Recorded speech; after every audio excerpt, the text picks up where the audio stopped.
सनातन धर्म में ईश्वर के साकार रूप की पूजा की जाती है, जहाँ पर भक्त ईश्वर की प्रतिमा या मूर्ति की आराधना करते हैं। लेकिन दुनिया में एक स्थान ऐसा भी है जहाँ पर बगैर मूर्ति के ही देवी की उपासना व पूजा की जाती है। इतना ही नहीं, ये स्थान लाखों भक्तों की आस्था का केंद्र भी है, जहाँ पर दूर दूर से भक्त अपनी मनोकामनाएं लेकर आते हैं। ये सुनने में कुछ अजीब अवश्य लगता है, किंतु ये स्थान पौराणिक महत्व से जुड़ा हुआ है।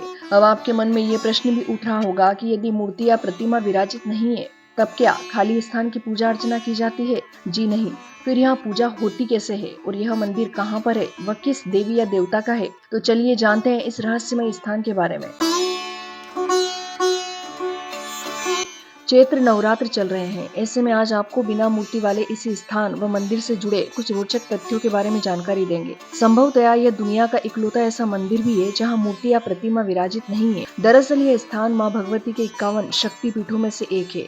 मान्यता है कि जब देवी सती अपने पिता दक्ष के घर बिना बुलाए यज्ञ में पहुंच गई थी, तब वहां उनका और उनके पति महादेव का बड़ा अपमान हुआ। इससे निराश होकर देवी सती यज्ञ की अग्नि में कूद गई और उन्होंने अपने प्राण त्याग दिए। इसके बाद शिव ने क्रोधित होकर देवी सती के मृत शरीर को हाथों में लेकर तांडव करना आरंभ कर दिया। शिव के इस तांडव से दुनिया नष्ट न हो जाए, यही सोचकर भगवान विष्णु ने अपना सुदर्शन चक्र चलाकर सती के शरीर के 52 टुकड़े कर दिए। हालांकि कुछ मान्यताओं के अनुसार देवी सती के 51 टुकड़ों का उल्लेख मिलता है। सबसे खास बात यह है कि देवी के शरीर के अंग जहाँ जहाँ गिरे वहाँ शक्तिपीठ स्थापित हुए। कहा जाता है कि देवी सती के दाहिने हाथ का पंजा इस स्थान पर कटकर गिरा था, जो यहाँ एक कुंड में जाकर अलोप हो गया। अलोप यानी गायब। तभी से इस जगह को अलोपी शंकरी शक्तिपीठ के रूप में पूजा जाने लगा। आज यहाँ पर माँ देवी की मूर्ति नहीं, बल्कि मंदिर में रखे हुए एक पालने की पूजा की जाती है, जिसे लकड़ी का डोला भी कहा जाता है।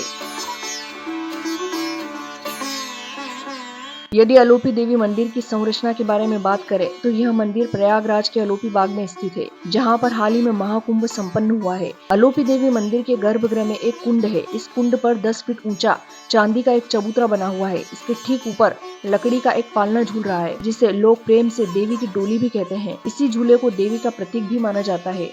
असल में यह झूला लकड़ी का है, लेकिन लकड़ी को सुरक्षित करने के लिए इसे चांदी से मढ़ दिया गया है। खास बात यह है कि झूले की सुरक्षा के लिए इसके आसपास सुरक्षा गार्ड भी तैनात किए गए हैं। वहीं एक पुजारी हमेशा यहाँ देवी की सेवा में रहता है। मंदिर में आने वाले भक्त माता के झूले पर ही श्रृंगार और वस्त्र का सामान अर्पण करते हैं। जिस जगह पर झूला लटक रहा है, उसके नीचे यानी मढ़े हुए चांदी के प्लेटफॉर्म के नीचे ही वो पवित्र कुंड भी है, जहाँ माँ सती का पंजा गिरकर विलुप्त हो गया था। हालांकि झूले के आसपास के प्रांगण में माँ भगवती के 9 स्वरूपों की मूर्तियां स्थापित है, जिनकी पूजा की जाती है। इसके अलावा शिव परिवार, हनुमान जी और नंदी भी इस परिसर में स्थापित है। भक्त यहाँ मनोकामना मांगते वक्त हाथ पर रक्षा सूत्र बांधते हैं, जिसके बारे में कहा जाता है कि जब तक रक्षा सूत्र बंधा रहेगा, माँ उनकी सुरक्षा करती रहेंगी। एक अन्य तथ्य के अनुसार मंदिर को ललिता मंदिर और महादेवीश्वर मंदिर के नाम से भी जाना जाता है। ललिता भी माता पार्वती का ही नाम है और महादेवीश्वर का मतलब हुआ महादेव की पत्नी यानी माँ पार्वती। प्रयागराज के जिस क्षेत्र अलोपी बाग में शक्तिपीठ मौजूद है, उसका नाम भी इसी मंदिर की प्रसिद्धि के नाम पर रखा गया है। यहाँ पर रोचक तथ्य ये भी है कि अलोपी शंकरी शक्तिपीठ प्रयागराज में संगम तट के नजदीक है, जहाँ गंगा, यमुना और सरस्वती नदियों का मिलन होता है। मंदिर से जुड़ी एक दूसरी कथा भी बड़ी प्रचलित है। कहते हैं यहाँ पर एक घना जंगल हुआ करता था। जो भी यहाँ से गुजरता उसे खूंखार डाकू लूट लेते थे। एक समय की बात है, एक दुल्हन को डोली में लेकर एक बारात यहाँ से गुजर रही थी। तभी इन डाकुओं ने बारात पर हमला कर दिया और बारात में शामिल सभी लोगों को लूट लिया। किंतु जैसे ही वो दुल्हन को लूटने के लिए डोली के पास पहुंचे, तो डोली खाली थी और दुल्हन गायब हो चुकी थी। लोगों ने गायब होने वाली नई दुल्हन को माँ भगवती का अवतार मान लिया और इसके बाद से ही इस स्थान पर देवी की डोली की पूजा होने लगी।